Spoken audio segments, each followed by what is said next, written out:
Bonjour à tous et à toutes.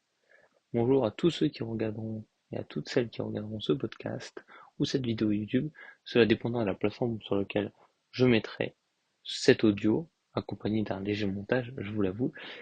Cette émission n'a pas encore de nom, j'espère lui en trouver un bientôt. Et ici on parlera de quoi? On parlera de pop culture, de séries, de films, tout ce qu'on aime, un peu de politique aussi mélangé avec cette culture-là. Par exemple, je pense à Andorre et son message antifasciste, tout son lien avec euh, la Palestine, Israël, les dictatures, Trump, la Révolution française, aussi de Superman, on parlera dans le prochain épisode, je pense. Ça sera sans doute ça le sujet, sur toute sa critique sur toute sa critique sur Israël et la Palestine qui sont largement visibles ici. Avant toute chose, ici, on va parler de quelque chose de plus large. On va parler de Superman, mais en abordant un peu plus large, car on va parler de l'univers qui est en train d'être créé par James Gunn et Peter Safran, les têtes de la direction cinématographique de DC Comics chez Warner Bros. On va parler du DCU.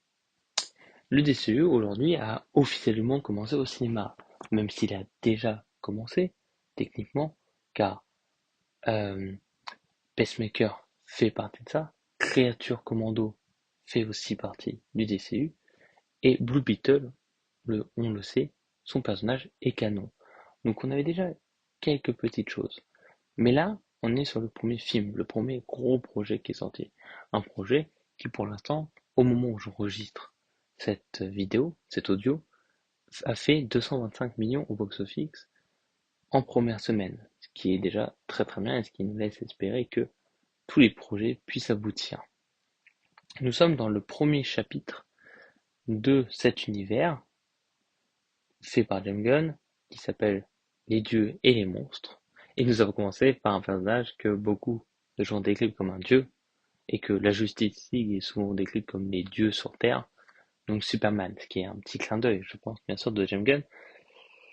Et juste, j'en parlerai sans doute la prochaine fois, mais juste pour dire, Superman est un film que j'ai adoré et en même temps, James Gunn est un très bon réalisateur de films de super-héros. On l'a vu avec la trilogie des Gardiens de la Galaxie et The Suicide Squad. En parlant de ça, Créature Commando, qui est une très belle œuvre de dessin animé, vraiment avec des personnages attachants, qui arrive à provoquer la sympathie des téléspectateurs, et une histoire très bien, et qui permet de faire une vraie introduction à l'univers d'une autre façon que Superman, qui est une excellente introduction à l'univers Superman, à n'en pas manquer, qui présente des personnages, le contexte de l'univers, comment sont les méta-humains, et Créature Commando permet aussi de voir ça. Pareil, Pacemaker, même si la saison 1 n'est pas totalement canon, parce que la scène finale, spoiler, on voit la Justice League, bien sûr, ce n'est plus Jason Momoa ou Henry Cavill en Aquaman. En Superman et en Aquaman. Et Blue Beetle, bien sûr, les références qui sont faites au DCU de cette époque-là ne sont plus canons, mais le personnage et l'acteur resteront car ça a énormément plu à James Gunn. Qu'est-ce qu'on peut attendre de cette première phase de DCU? Et moi, personnellement, qu'est-ce que j'attends? C'est ce que je vais vous partager aujourd'hui. Alors, quel est le prochain film qui est annoncé?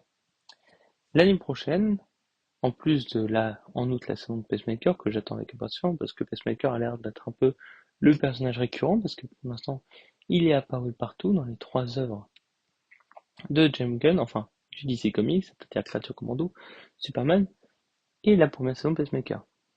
Et Suicide Squad, aussi. Du coup, vu que le deuxième Suicide Squad est canon aussi, j'ai oublié de le préciser, mais il est canon à cet endroit-là. Donc peut-être qu'on aura encore Margot Robbie en Harley Quinn, vu que Creature Commando fait directement référence à, spoiler, la mort du colonel Flag, car son père en parle durant la série animée. Donc on sait que tout ça est canon. Qu'est-ce qui va sortir l'année prochaine? On aura deux films et une série. On aura la série Green Lantern, qui va donc suivre Hal Jordan et Stewart. Et on aura aussi Guy Gardner, interprété par Nathan Fillion, qu'on a déjà vu dans Superman. On va retrouver surtout Hal Jordan et Stewart en tant que protagonistes, et je pense que Guy Gardner fera des apparitions, en tant que policiers qui vont enquêter, enfin, policiers de l'espace bien sûr, car ils font partie du corps des Green Lantern, qui vont enquêter sur un mort au Nebraska.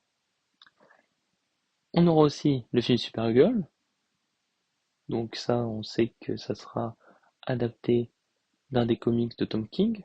Donc on a très hâte de ça. Enfin moi j'ai très hâte personnellement, je prends pas votre opinion, mais j'ai très très hâte de ça parce que je pense que ça va être assez exceptionnel, surtout qu'on a un petit aperçu dans Superman de Supergirl et ça fait très envie quand on la voit comme ça. Son costume lui va bien, l'actrice va bien dans le rôle et déjà rien que ces petites lignes de dialogue me font dire que c'est une très bonne actrice qui va permettre d'explorer le lore des Kryptoniens, un peu de voir tout le lore de cet univers car on va explorer l'espace. Et on va voir aussi Lobo interprété par Jason Momoa et ça j'ai très hâte, vu à quel point il avait hâte d'interpréter le personnage. J'espère vraiment qu'il va lui rendre hommage. Et on aura le film Clayface, petite surprise. Et ça c'est vraiment une curiosité, parce que c'était pas un film qui devait voir le jour, mais le script a tellement plu à James Gunn, et c'est fait par un réalisateur habitué du genre horrifique, parce que ce sera un film d'horreur, que James Gunn et Peter Safran l'ont mis directement pour 2026. Donc moi, c'est ma vraie petite curiosité cinématographique de l'année prochaine, car je pense que c'est peut-être pas un film qui va faire un gros box-office, parce que film d'horreur, mais je pense que ça va être un film de très bonne qualité. J'en attends beaucoup, parce que bah, ça va être le premier film à Gotham, peut-être même que on aura le droit à une apparition de Batman, parce que normalement l'année prochaine, ils nous seront révélés qui sera Batman, et on saura peut-être enfin l'acteur désigné pour jouer la chauve-souris. Donc ça, c'est nos contenus de 2026. Ensuite, on aura une série animée ou un film d'animation fait Dynamic Duo, je ne sais plus exactement si c'est une série ou un film, qui se passe dans un autre univers, donc ça explorera la dynamique entre euh, Jason Toon et Dick Grayson, donc le premier et le deuxième Robin, donc ça peut être un film assez intéressant à voir, j'avoue que je suis assez curieux. On aura dans aussi les films hors de l'univers, on aura The Batman partie 2. Je parlerai un peu de Batman parce que c'est ce qui m'intéresse énormément dans cet univers-là, vu qu'on ne sait pas, on sait rien encore de lui. Mais The Batman est annoncé pour 2027 ou 2028. Le script vient de finir, donc le tournage va bientôt commencer normalement.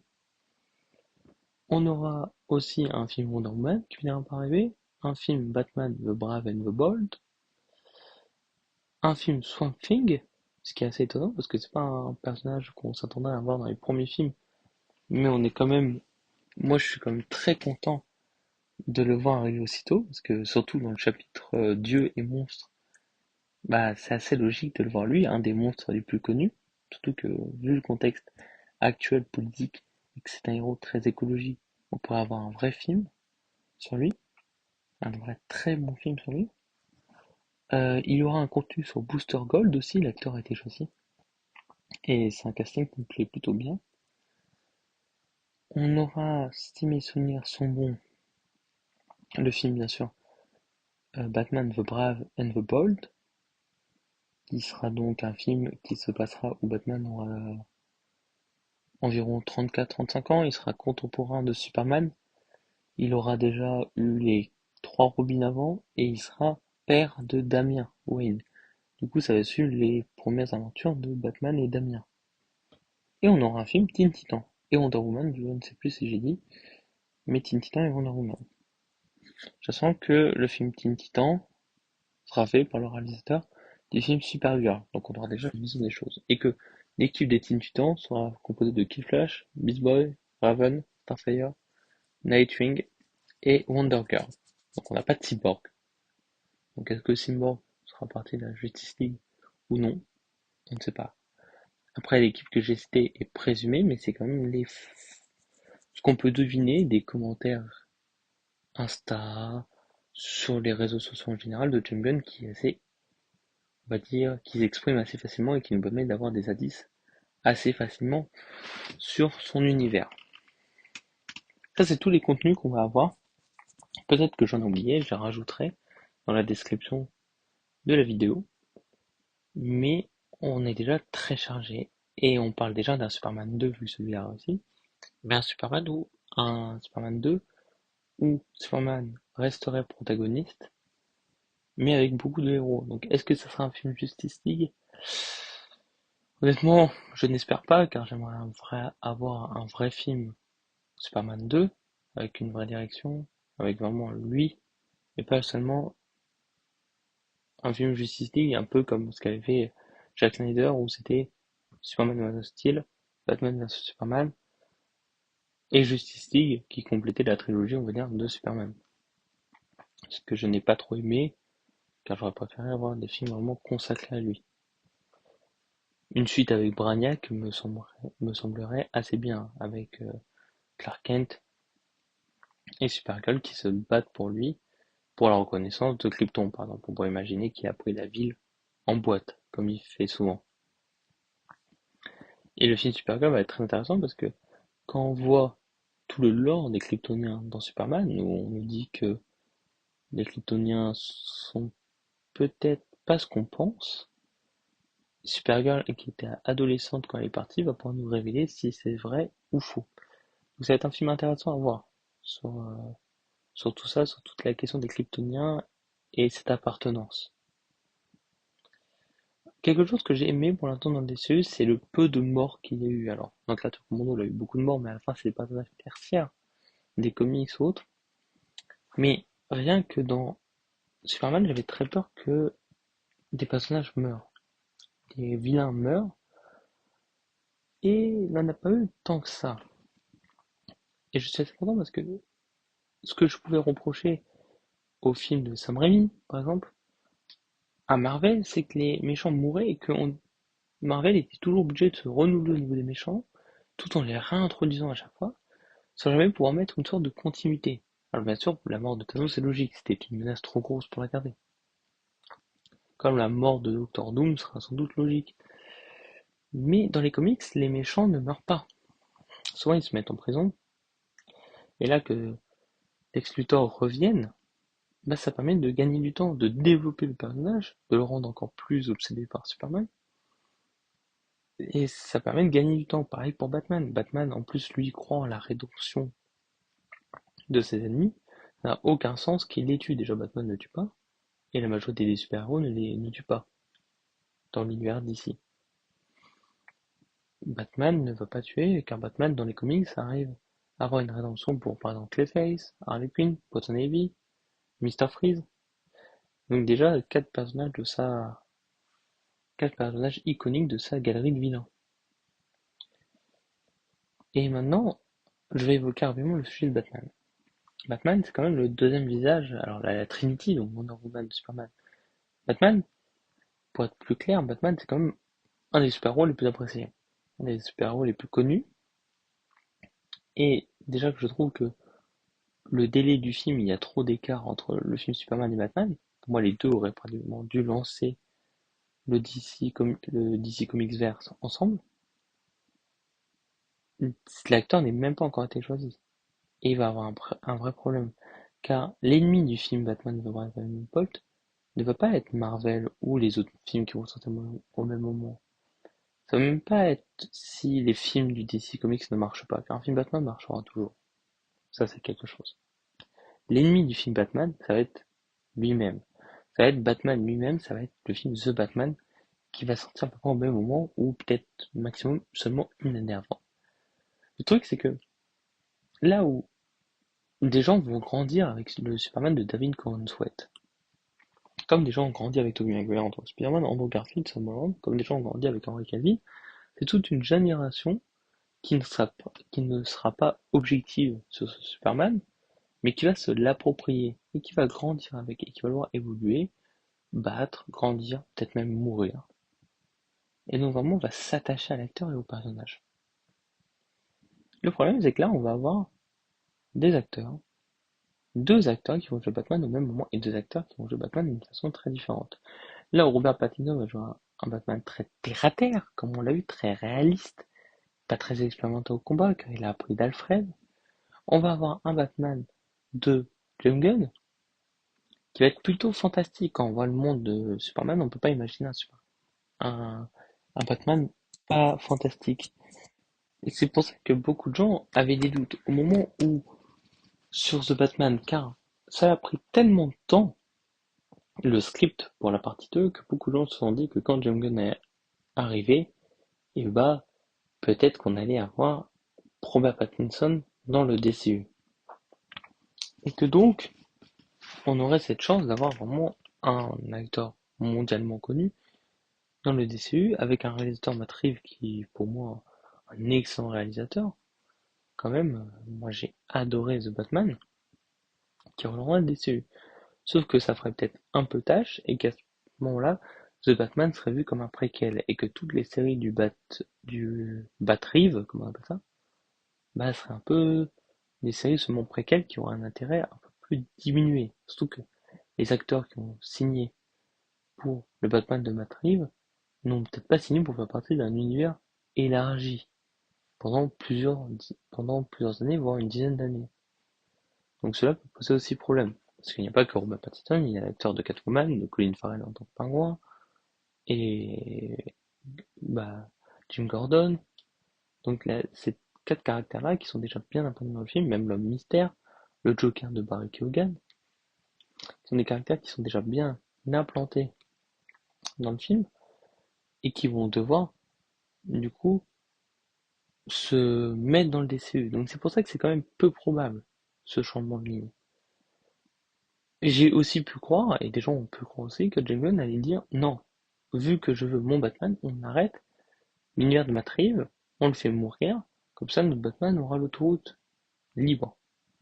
Ça ne s'est pas fait non plus. Donc là, on va bien avoir la confirmation, je pense bientôt, que Batman, il y aura deux acteurs, et je pense que l'année prochaine, on saura l'acteur qui jouera Batman, on saura l'acteur qui jouera Alfred, on saura l'acteur qui joue Damien Wayne, et souvent, dans la première histoire avec Damien, on a souvent des Robins, donc on aura sans doute aussi Nightwing, au moins qu'on connaîtra, peut-être même Tim. Euh, on aura aussi Jim Gordon, Barbara, Bullock, donc tous ces personnages qui gravitent autour de Batman vont être décédés à ce moment-là. C'est pour ça qu'il va bientôt falloir accélérer le timing, et moi, j'ai deux acteurs auxquels je pense quand j'entends le James Gunn de Batman, parce que c'est ceux qui sortent souvent, c'est Jack Gyllenhaal, mais qui est trop vieux pour moi, et Alex Richan, qui est l'homme qui joue dans Reacher, qui pour moi n'a pas la tête d'un Bruce Wayne, ni la tête d'un Batman, donc pour moi c'est impossible. Et Jack Gyllenhaal, je ne dis pas, il aurait été parfait il y a 15-20 ans. Mais aujourd'hui, plus du tout. C'est plus possible, il est trop âgé, il faut vraiment un acteur de 30-40 ans, et je n'ai aucune idée de ce que pourrait l'être. Donc j'imagine bien que euh, pour James Gunn et Peter Safran, ça va être un casse-tête aussi. Et maintenant, au moins que Superman est fini, et après sa pause bien méritée, James Gunn va se lancer à fond dans l'écriture et l'aide pour finir enfin le script de Batman Brave and the Bolt et le finir. Mais j'ai très hâte de savoir, et j'espère que le film va prendre sa direction fantastique dès le début, car il doit essayer de, le moins possible, de se comparer à ce que fait très bien le Superman de Matt Reeves, c'est-à-dire être réaliste. Il ne doit pas jouer sur ce terrain-là. Il doit prendre des personnages comme Killer Croc, Clayface, par exemple, qui aura son film, ça serait une excellente idée de reprendre. Mister Freeze, depuis la version d'Arnold Schwarzenegger, on n'en a plus eu. Un épouvantail peut-être encore plus épouvantable, littéralement, plus dans l'horreur, plus dans la peur, un Joker encore plus fou. Il doit vraiment, comme Lex Luthor des méchants, peut-être cliché dans la forme théâtrale, mais ça fait du bien d'avoir ces méchants-là, clichés, théâtral, shakespearien. Et c'est vraiment ce qu'on doit chercher à avoir dans ce DCU. Batman fait partie des piliers avec Wonder Woman, avec Supergirl et Superman. Ça, c'est James Gunn qui l'a dit. Et donc, on doit avoir un Batman très fort. Et donc voilà, ça c'était ma petite aparté sur Batman que j'attends avec beaucoup d'impatience, dont j'ai un peu peur, mais qui, je l'espère, sera réussi.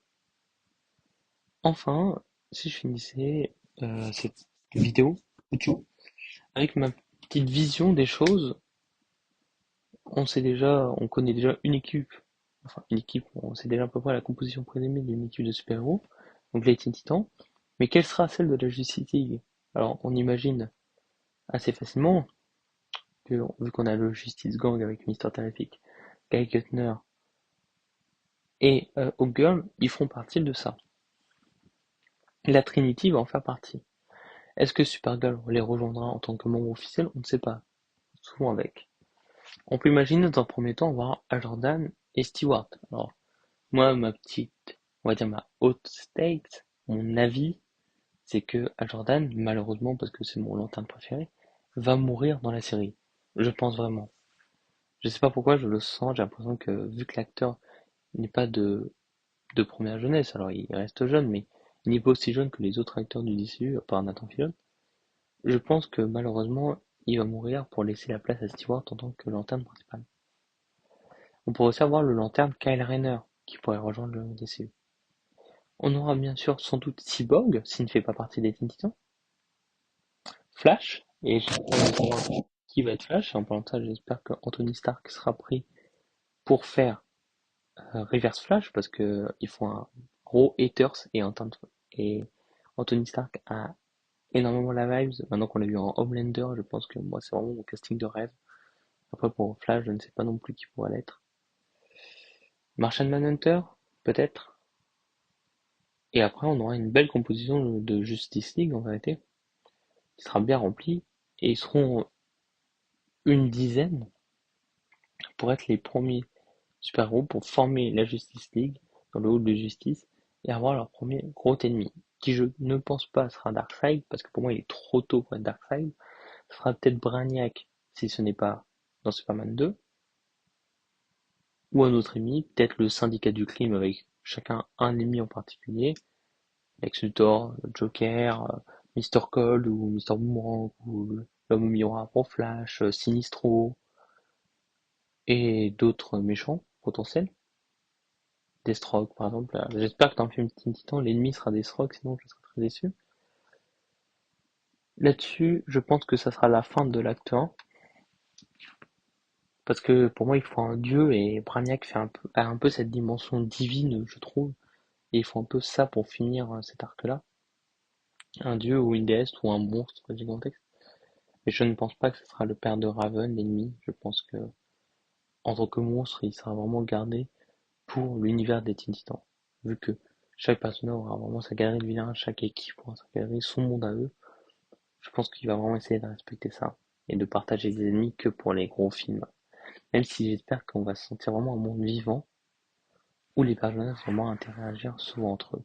Et c'est cela que permet le fait de garder les vilains vivants, c'est aussi de mettre une cohérence dans le monde en disant les super-héros ne peuvent pas tous s'aider entre eux parce que ils ont chacun un énorme nombre de vilains dans leur ville. C'est pour ça que par exemple avec la Justice League, chaque héros ne va pas s'aider à vaincre une crise. S'il y a une crise à Gotham, bah Superman il pourra pas toujours venir parce que par exemple Lex Luthor est en train de le faire chier ou qu'il a occupé son ton jaune. Donc voilà. Enfin, dernière chose, j'espère que dans les Green Lantern, le film ne va pas se passer que aux États-Unis ou au Nebraska. J'espère qu'on va voyager un peu dans l'espace, qu'on va voir le corps des Green Lantern, même si je n'ai très peu d'espoir. Ou si ce n'est pas dans cette série-là, j'espère qu'on aura fait une Green Lantern. Vraiment, on verra les différents corps, que ce soit Sinistro, donc les jaunes, les rouges, les bleus, les roses, les blancs, les noirs, qu'on verra un peu tout. Et j'espère vraiment que ça sera réussi. J'ai vraiment besoin d'un film Green Lantern réussi après le Green Lantern des années de la décennie d'avant qui était vraiment ratée.